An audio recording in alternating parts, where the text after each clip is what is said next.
Hello, good morning. कशा आहात सर्व? अपेक्षा करते मस्त आणि मजेतच असाल. तुम्हा सगळ्यांचं स्वागत आहे आपल्या चॅनल अद्विक मॉममध्ये. तर वेळ न घालवता व्हिडिओला सुरुवात करूया. व्हिडिओचं थंबनेल बघून तुम्हाला कळलंच असेल की आजचा आपला टॉपिक काय आहे. आपल्याला कुठलीही गोष्ट करायची असेल तर आपल्या मनामध्ये पॉझिटिव्हच्या ऐवजी निगेटिव्ह विचार हा पहिले येतो. कधीतरी असा विचार मनामध्ये येणं स्वाभाविकच आहे, माणसाचा हा गुणधर्मच आहे. पण सतत जर आपण निगेटिव्ह विचारामध्ये पडलो तर त्यामुळे बरेच जण डिप्रेशनमध्ये सुद्धा जातात. कधीतरी एखाद्या वेळेस आपल्यासोबत काही असं घडून जातं आणि आपण विचार करतो की सकारात्मक राहायचं, पॉझिटिव्ह राहायचं, बट तरी आपल्याकडून ते होत नाही. आपण निगेटिव्ह विचार करतो. माझंच बघितलं तर मी पहिले खूप वेगळी होती. माझ्या मनात पटकन गोष्टी राहायच्या आणि आता मी त्याच्यापेक्षा पुष्कळ बदललेली आहे आणि त्याच्यासाठी मी कोणत्या गोष्टी फॉलो केलेल्या आहे माझ्या लाईफमध्ये, तर त्याच मी तुमच्यासोबत आज शेअर करणार आहे. आजच्या व्हिडिओमध्ये जे काही मी माझे ओपिनियन सांगणार आहे किंवा जे काही माझे इम्प्रूव्हमेंट सांगणार आहे ते कदाचित तुम्हाला पटेल किंवा काहींना पटेलसुद्धा नाही, तर मला कमेंट करून नक्की कळवा. सगळ्यात पहिली आणि खूप महत्त्वाची गोष्ट म्हणजे स्वतःवरती विश्वास ठेवायला शिका. कोणतीही गोष्ट करताना आपल्यामध्ये किती क्षमता आहे, किती ॲबिलिटी आहे याच्यावरती कधीच शंका घेऊ नका. कोणतीही गोष्ट मी करू शकेन का असं म्हटल्यापेक्षा मी हे करेलच, मी करून दाखवणारच असे शब्द बोला. जेवढी क्षमता आत्मविश्वासामध्ये आहे तेवढी कुठल्याच गोष्टीमध्ये नाही आहे. एक सिंपल उदाहरण मी तुम्हाला देते. आपण एखाद्या इंटरव्ह्यूला गेलो आणि आपल्याकडे भरपूर चांगली अशी डिग्री आहे, आपल्याला खूप चांगले पर्सेंटेजसुद्धा आहे, बट आपल्यामध्ये कॉन्फिडन्सच नसेल, आपण छान प्रकारे त्यांच्या प्रश्नांची उत्तरच नाही दिली, तर त्याचा काहीच फायदा होणार नाही. त्याच्यामुळं आपल्याकडे काही नसलं तर चालेल, पण आत्मविश्वास हा असायला हवा. कधीकधी काय होतं, एखाद्या गोष्टीची आपल्या मनात भीती असते आणि आपण त्या गोष्टीला सेल्फ कॉन्फिडन्सली समोर जातो, तर पुढचा व्यक्तीसुद्धा त्याला अप्रिशिएट करतो. त्यामुळे कोणत्याही सिच्युएशनमध्ये आपण आतून किती घाबरलेलो आहेत हे कोणालाही कळू देऊ नका. नेहमी स्वतःवरती विश्वास ठेवायला शिका आणि स्वतःला नेहमी हेच सांगत राहा की नाही, मी प्रत्येक गोष्ट करू शकते. दुसरी महत्त्वाची गोष्ट म्हणजे आपल्या बाजूला ज्या काही गोष्टी घडतात, असं नसतं की आजूबाजूला घडणारं सगळं आपल्या मनानेच होतं. जरी त्या गोष्टी आपल्या मनाविरुद्ध असतील तरी तुम्ही त्यामध्ये पॉझिटिव्ह शोधण्याचा प्रयत्न करा. आपण खूपदा हे वाक्य ऐकत असतो की जे काही होतं ते चांगल्यासाठीच होतं, बट सगळ्याच गोष्टीमध्ये हे वाक्य लागू होत नाही. कधीकधी कुणाचा ॲक्सिडेंट होतो किंवा कधीकधी कुणावरती खूप वाईट परिस्थिती येते. आता त्या गोष्टीमध्ये काय चांगलं असणार ना? त्यामुळे पूर्णपणे हे वाक्य लागू होत नाही. बट मी काही गोष्टी मानते. जन्म आणि मृत्यू हे आपल्या हातामध्ये नाही हे सगळ्यांनाच माहिती आहे, ते फक्त देवाच्याच हातामध्ये आहेत.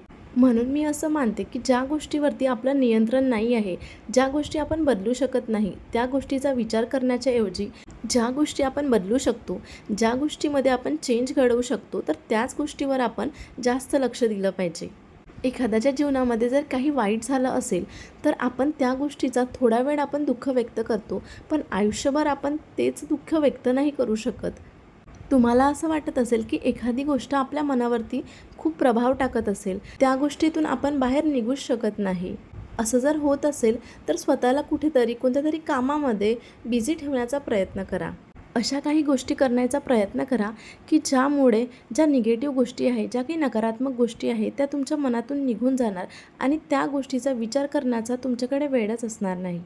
कारण असं जर केलं तरच आपण आयुष्यामध्ये पुढे जाऊ शकतो. आपण जर नकारात्मकतेच्या मार्गावर चाललो किंवा निगेटिव्हिटीच्या मार्गावर चाललो तर त्याचा परिणाम फक्त आपल्यावरच नाही, तर आपल्या आजूबाजूला राहणारे जे लोक आहे, म्हणजेच आपल्या घरातले मेंबर, आपले मुलं, तर या सगळ्यांवरती होतो. त्यामुळे अशा गोष्टीतून लवकरात लवकर बाहेर निघण्याचा प्रयत्न करा.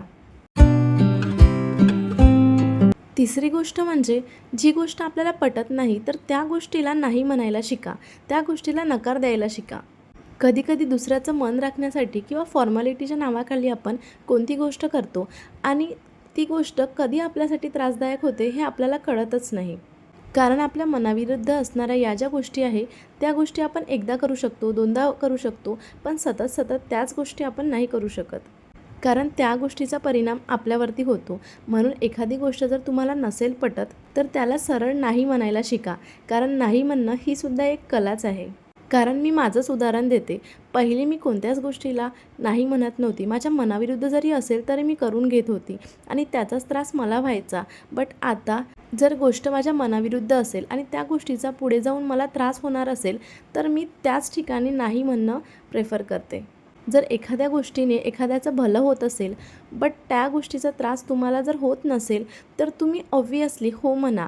बट तुम्हाला जर त्या गोष्टीचा त्रास होत असेल, तर फॉर्मॅलिटी म्हणून कधीच हो म्हणू नका.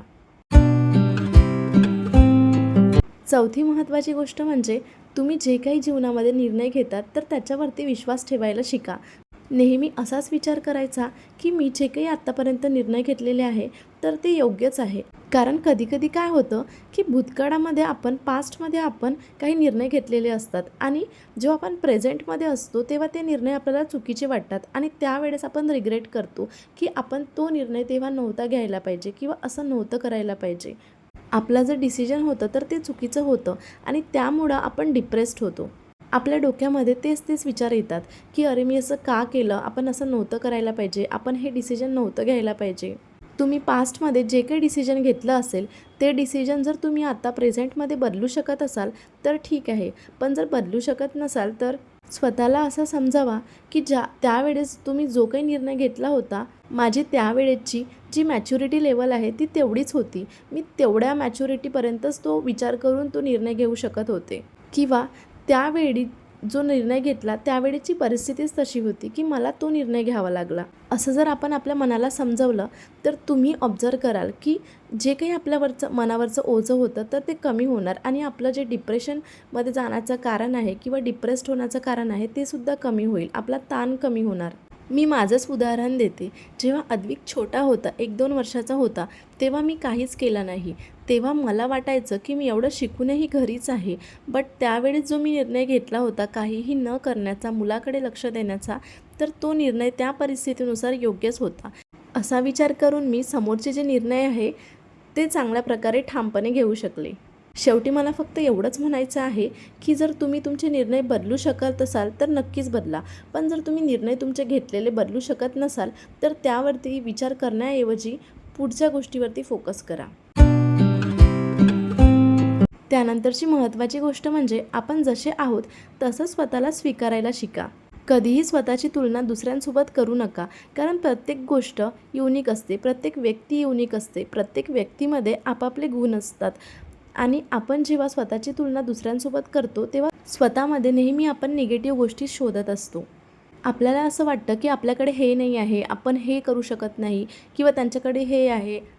आपल्याकडे जी गोष्ट नाही त्या गोष्टीचं दुःख व्यक्त करत बसण्यापेक्षा आपल्याकडे ज्या गोष्टी आहे त्या गोष्टीमध्ये आनंद शोधण्याचा प्रयत्न करा. मला काय वाटतं, पुरुषांपेक्षा स्त्रिया जास्त तुलना करतात. तुम्ही याच्याशी किती ॲग्री कराल मला माहिती नाही. बट आपलं असतं ना की आपल्या मैत्रिणीकडे जर चांगलं घर असेल, चांगल्या घरामध्ये वस्तू असेल किंवा आपल्या मैत्रिणींनी व्हॉट्सअप स्टेटस ठेवलं किंवा ती कुठे फिरायला गेली, या गोष्टीशी आपण स्वतःची तुलना करतो आणि त्याचंच दुःख व्यक्त करत बसतो. पण जेव्हा आपण हा विचार करत असतो त्याच वेळी जगामध्ये असे कितीतरी व्यक्ती आहेत की त्यांची परिस्थिती आपल्यापेक्षासुद्धा खूप जास्त वाईट आहे. कधीकधी कुणाला आजार होतो, छोटी मुलं आजारी पडतात, पण त्यांच्याकडे पैसेसुद्धा नसतात. त्या मानाने आपण कितीतरी सुखी आहोत. कितीतरी मुलं अशी आहेत की जी अनाथ आहे, ज्यांना कपडेसुद्धा मिळत नाही, ज्यांना 2 टाईमचं जेवणसुद्धा मिळत नाही. असेही बरेच व्यक्ती आपल्या जगामध्ये आहे. आणि ज्यावेळेस असा विचार तुमच्या मनामध्ये येईल ना, त्यावेळीच तुमच्या मनामध्ये जे तुलना करण्याचा विचार आहे तो कधीच येणार नाही. आणि त्यावेळी तुम्ही स्वतःला सांगाल की आपण बाकीच्यांच्या मानाने किती जास्त सुखी आहोत. मला माझी आई नेहमी सांगते की आपल्यापेक्षा श्रीमंत लोकांचा विचार करण्यापेक्षा आपल्यापेक्षा जी गरीब लोकं आहे, ज्यांना काहीही मिळत नाही, त्यांचा विचार जर आपण केला तर आपल्याला आपल्या सगळ्या प्रश्नांची उत्तरं मिळतात आणि आपण किती सुखी समाधानी आहोत हे आपल्याला कळतं. मी असं सांगत नाही की तुम्ही लाईफमध्ये समोर जाऊ नका, कोणतं एम ठेवू नका. एम ठेवणं वेगळं, आपण लाईफमध्ये एखादा सक्सेस मिळवणं वेगळं, पण दुसऱ्यांशी तुलना करून स्वतःला दुःखी करणं हे मात्र वेगळं. ज्यावेळेस आपण आपल्या डोक्यामध्ये असा विचार करतो की आपल्याला ही गोष्ट अचीव करायची आहे, तेव्हा आपण त्या गोष्टीकडे जाण्याचा पॉझिटिव्हली प्रयत्न करतो. पण जेव्हा आपण इतरांशी तुलना करून समोर जाण्याचा प्रयत्न करतो, त्यावेळी आपल्या डोक्यामध्ये निगेटिव्ह विचार घर करून बसतात आणि त्या निगेटिव्ह विचारामुळे आपली जी काम करण्याची क्षमता आहे, आपली जी प्रोडक्टिव्हिटी आहे ती कमी होते. आपण कोणतंही चांगलं काम करायला गेलो तर सल्ला देणारे बरेच असतात, पण त्यामधून पॉझिटिव्ह गोष्टी शिकण्याचा प्रयत्न करा, पॉझिटिव्ह गोष्टी घेण्याचा प्रयत्न करा. तर इथेच मी आजचा व्हिडिओ संपवते. आजचा व्हिडिओ तुम्हाला कसा वाटला कमेंट करून नक्की कळवा. आणखी असे नवीन व्हिडिओ बघण्यासाठी सबस्क्राईब करायला विसरू नका. लाईक करा, शेअर करा. So take care friends. भेटूया नेक्स्ट व्हिडिओमध्ये. बाय.